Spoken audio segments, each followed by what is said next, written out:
Ironically, this video has nothing to do with Christmas. It just was a good background. Hello everyone, Chandler here. Today I'm going to be sharing a story of my time at community college. For those of you that don't know, I have my degree in audio engineering and I use that degree at my full-time job at a church. One of the classes I had to take to get that degree was music appreciation.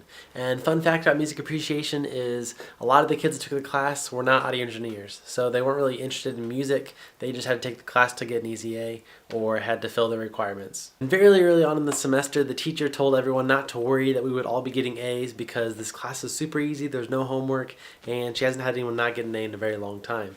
So of course everyone paid attention all the time. About halfway through this semester, the teacher ended the class by saying, next class we're going to have a new instrument in the room and we're going to have someone play it and show it off to you guys. I for one was super excited because we'd spent weeks talking about monks and chants and boring stuff, and so getting to instruments was exciting. So next class time rolls around and we're all sitting down kind of looking around, and in the corner of the room there's an object the size of a small sofa. We couldn't really tell what the object was because it was covered in a cloth, so we had to kind of just wait and see for the teacher to bring it up. So after a long class, she finally brought it up, and she said that she couldn't find anybody that could play the instrument and asked us, does anyone know how to play the marimba?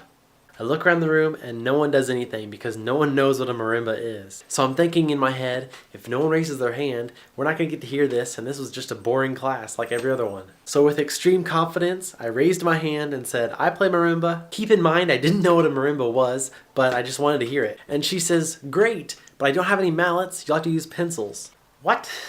What instrument needs pencils? So with much less confidence, I grabbed my pencil and my desk mate's pencil, and I head up to the front of the room. She pulled up the sheet of the marimba, and oddly enough, it looks like just a wooden xylophone. It was laid out very similar to a piano. Instead of white and black keys though, it's just large wooden blocks. Luckily for me, I know how to play piano, but to my downfall, I don't know how to play a piano with pencils. So I bang out a couple notes, quite literally, and do a very terrible version of Seven Nation Army by the White Stripes. After I do the melody a couple times, I raise my pencils up and look up, and everyone in the room starts clapping for me. I mean, I just played a really terrible version of Seven Nation Army with pencils on an instrument I didn't even know, and the room is clapping, and the teacher says, great job, take a seat. And that was the very last time I raised my hand in that class. Now I know that's a really silly story, but I wanted to just point out the unknowingness that people can have about certain things. Whether it's not knowing if you're going to land a trick, or get kicked out of a spot, or more serious things like living without a loved one,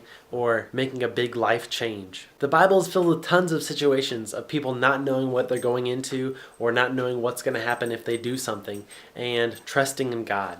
I'm not trying to say that I could play the marimba and got clapped for because I trusted in God.